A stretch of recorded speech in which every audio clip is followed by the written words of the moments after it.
آج میں آپ کو استخارہ کرنے کا آسان طریقہ بتانے جا رہا ہوں۔ اس استخارہ کو آپ 5 سے 7 منٹ کے اندر اپنے گھر بیٹھے کر سکتے ہیں اور آسانی کے ساتھ۔ ہر جائز کام کے لیے استخارہ کرنا ضروری ہوتا ہے۔ جائز کام سے مراد آپ کہیں شادی کرنا چاہتے ہیں اور آپ کو معلوم کرنا ہے کہ میں جہاں شادی کر رہا ہوں کیا یہ میرے لیے مناسب رشتہ ہے، کیا میرے لیے کوئی اس میں نقصان تو نہیں ہے، اگر اس میں نقصان آئے تو میں اس سے بچ جاؤں، تو اس پر بھی آپ استخارہ کر سکتے ہیں اور اللہ رب العزت کی طرف سے آپ کے دل کو اطمینان مل جائے گا کہ آپ اس رشتہ میں آپ کے لیے خیر ہے یا آپ کے لیے بہتری نہیں ہے۔ تو یہ بھی، اور دوسری بات، جائز کام جیسے کوئی نوکری کرنے کے لیے یا ملازمت ڈھونڈنے کے لیے، اور اسی طرح اگر کوئی کاروبار کر رہے ہیں یا کوئی ایسا کام اٹکا ہوا ہے جس پر آپ کو تسلی نہیں ہو رہی، تشفی نہیں ہو رہی، آپ کے دل کا اطمینان نہیں ہو رہا اور آپ تسلی کرنا چاہتے ہیں، اطمینان کرنا چاہتے ہیں، تو آپ استخارہ ضرور کریں۔ اور یہ سنت عمل ہے، اس استخارہ کو کر کے اللہ رب العزت کی رضا شامل ہو جاتی ہے۔ جب بندہ کسی کام کے لیے کوئی استخارہ کرتا ہے تو یہ اس بات کی طرف اشارہ ہوتا ہے کہ جو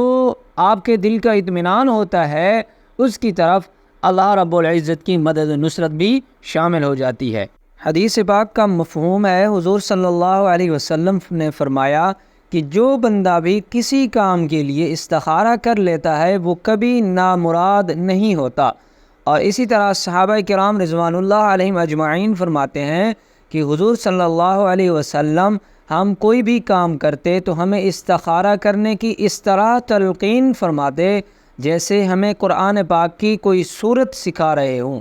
اس طرح آپ صلی اللہ علیہ وسلم استخارہ کرنے پر زور دیا کرتے تھے، تلقین فرمایا کرتے تھے۔ اور تیسری بات یہ ہے کہ استخارہ خود کیا جاتا ہے، نہ کہ کسی سے کرایا جاتا ہے، بلکہ جس بندے کا بھی کام ہو بہتر عمل یہی ہے کہ وہ بندہ خود استخارہ کرے، اس کا خود اہتمام کرے۔ اور آج کل اسی طرح آن لائن استخارہ کرنے کا بہت بڑا بزنس سوشل میڈیا پر اور ہر جگہ عام ہے، اور لوگ انہی پر عمل کرتے ہیں، یقین کر لیتے ہیں، حالانکہ یہ بالکل غلط ہوتا ہے۔ بلکہ آپ خود استخارہ کریں، جو فیصلہ بھی آپ کے حق میں آئے گا۔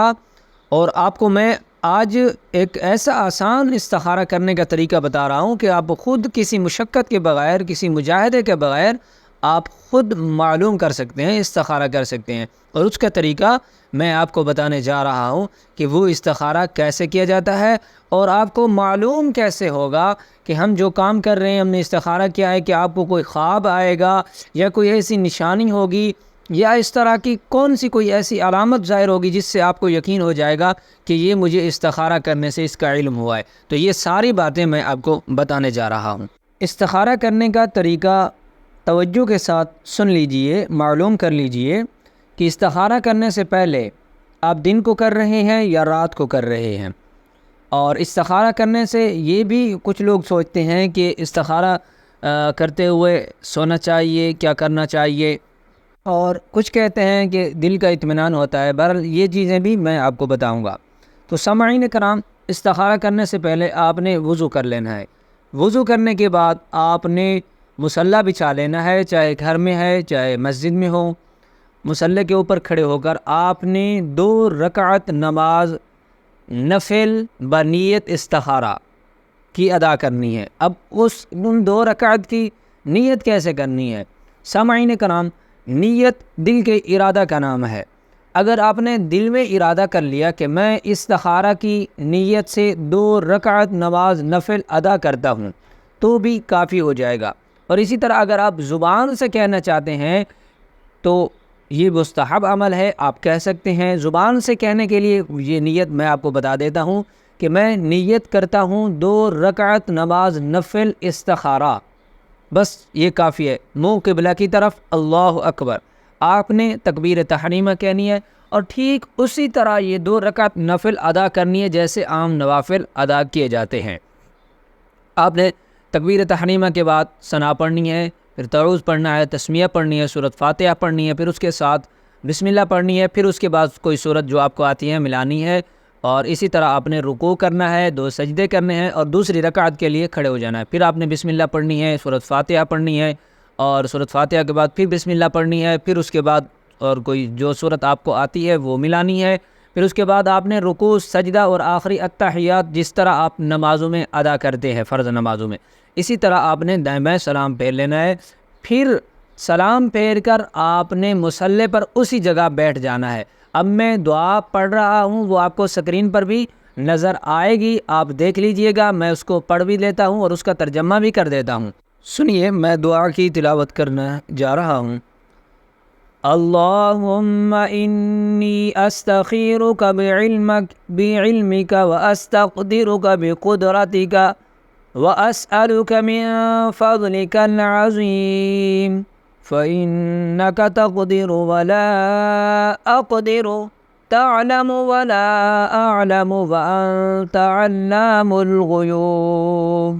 اللہم ان کنت تعلم ان هذا الامر، اب هذا الامر آپ کو سبز رنگ کا لفظ نظر آ رہا ہے، اس لفظ پر آپ نے ٹھہر جانا ہے، اس لفظ کو پڑھ کے آپ نے ٹھہر جانا ہے، اور یہاں پر اپنے ذہن میں یکسوئی کے ساتھ اس فعل کو، اس کام کو اپنے ذہن میں رکھنا ہے، اس کے لیے دعائے خیر کرنی ہے، اللہ سے یہ مشورہ طلب کرنا ہے کہ اللہ میں فلاں کام کر رہا ہوں، اس کام میں میرے لیے خیر ہے تو آسانیاں پیدا فرما، اپنی مدد و نصرت شامل حال فرما، اگر یہ کام میرے لیے خیر نہیں بلکہ یہ شر کا ذریعہ بنے گا، یہ اس میں شر ہے، یہ میرے لیے بہتر نہیں ہے، تو یا اللہ میرے دل کو اس کام سے موڑ دے، بس یہ نیت اپنے ذہن میں رکھنی ہے۔ پھر اس کے بعد آپ نے آگے شروع کرنا ہے، ان هذا الامر خیر لی فی دینی و معاشی و عاقبت امری فاقدره لی ویسره لی ثم بارک لی فیہ وَإِن كُنْتَ تَعْلَمُ أَنَّ هَذَا الْأَمْرَ، اب یہاں پر بھی آپ نے ویسے ہی ٹھہر جانا ہے، اور اسی طرح جیسے میں نے پہلے بتایا ہے ویسی نیت اپنے ذہن کے اندر، اپنے دل کے اندر کر لینی ہے۔ پھر اس کے بعد آپ نے آگے شروع کرنا ہے، شَرٌّ لِّي فِي دِینِی وَمَعَاشِی وَعَاقِبَةِ أَمْرِی فاصرفه عنی واصرفنی عنہ وقدر لی الخیر حیث کان ثم ارضنی بہ۔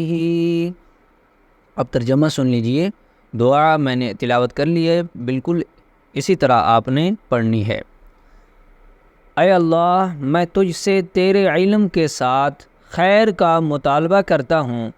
اور تیری قدرت کے ساتھ قوت کا مطالبہ کرتا ہوں، اور تجھ سے تیرے عظیم فضل کا سوال کرتا ہوں، اس لیے تو طاقت رکھتا ہے اور میں طاقت نہیں رکھتا، اور تو جانتا ہے میں نہیں جانتا، اور تو ہی غیبوں کا جاننے والا ہے۔ اے اللہ، اگر تیرے علم میں یہ بات ہے کہ یہ کام میرے لیے، میرے دین، میری معیشت اور میرے کام کے انجام میں بہتر ہے تو اسے میرے مقدر میں کر دے،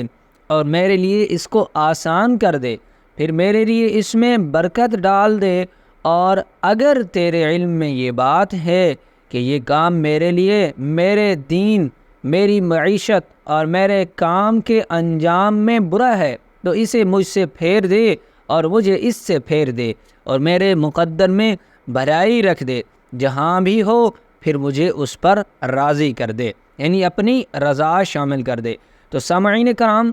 آپ نے یہ استخارہ کر لینا ہے، اسی طرح آپ حدیث مبارکہ کا مصداق بھی بن جائیں گے، کیونکہ حضور صلی اللہ علیہ وسلم کی حدیث مبارکہ ہے، اس کا مفہوم ہے کہ اللہ کے نبی صلی اللہ علیہ وسلم نے ارشاد فرمایا کہ جس بندہ نے بھی استخارہ کر لیا وہ بندہ کبھی نامراد نہیں ہوتا، اس کے کام میں اللہ کی رضا شامل ہو جاتی ہے، اللہ کی مدد و نصرت شامل حال ہو جاتی ہے۔ تو اس لیے وہ بندہ کبھی ناکام نہیں ہوتا، نامراد نہیں ہوتا۔ اگر جس کام کے لیے بھی استخارہ کیا ہے اس کام میں اس کے لیے خیر ہے، اس کے لیے بہتری ہے، تو اللہ رب العزت اس کی مدد و نصرت فرمائیں گے، اس بندے کے لیے اس کام کو آسان کر دیں گے۔ اور اگر اس بندے کے لیے وہ کام خیر کا ذریعہ نہیں ہے بلکہ اس کے لیے شر ہے، تو اللہ رب العزت اس کام سے اس کے دل کو پھیر دیں گے اور اس کو راضی کر دیں گے، اس کے دل کو اطمینان ہوگا۔ اب یہ دعا پڑھ کے آپ نے سو جائیں، کوئی مسئلہ نہیں، لیکن اپنے دل کے اطمینان کو دیکھیں۔ اگر وہ کام آپ کے لیے خیر کا سبب ہوگا تو آپ کا دل اس کی طرف میلان، آپ کے دل کا اطمینان بڑھ جائے گا۔ یا آپ سوتے ہیں، آپ کو کوئی خواب کے اندر کوئی ایسی بشارت دی جاتی ہے، یہ کچھ لوگ کہتے ہیں کہ ہمیں ریڈ کلر دکھائی دیا ہے، بلیک کلر دکھائی دیا، یہ ایسا نہیں ہے، بلکہ اگر آپ کو بشارت دی گئی ہے، کوئی بندہ آ کر آپ کو کہتا ہے کہ آپ کے لیے اس کام میں خیر ہے، اسی طرح کی کوئی خواب نظر آ سکتے ہیں، کوئی نشانی نظر آ سکتی ہے، تو آپ اس پر توکل کیجئے۔ جو چیز جس چیز کی طرف آپ کو اشارہ کر دیا گیا ہے، اگر آپ محسوس کرتے ہیں، آپ تسلی رکھتے ہیں، تو آپ اسی پر عمل کیجئے۔ ورنہ جو آپ کے دل کا میلان ہے جس طرف، اگر کام کو کرنے میں میلان ہے تو کرنا شروع کریں، اللہ کی رضا شامل ہو جائے گی انشاءاللہ۔ اور اگر آپ کے دل کا میلان پھر بھی نہیں ہو رہا تو اس کام کو چھوڑ دیں۔ اور دوسری بات یہ ہے کہ اگر اس کام میں آپ کے لیے خیر نہیں ہے، شر ہے، اگر آپ پھر بھی اس کام کو کرتے ہیں تو اس کام میں رکاوٹیں پیدا ہوں گی، تو پھر بھی سمجھ لیجئے گا کہ جس کام میں رکاوٹ پیدا ہوتی ہے اس کام میں بھی آپ کے لیے خیر نہیں ہے، اور اس کام سے رک جائیے۔ امید کرتا ہوں کہ آپ کو اس مسئلہ کی، اس بات کی سمجھ آ چکی ہوگی۔ دعا ہے اللہ رب العزت سمجھ کی توفیق عطا فرمائے۔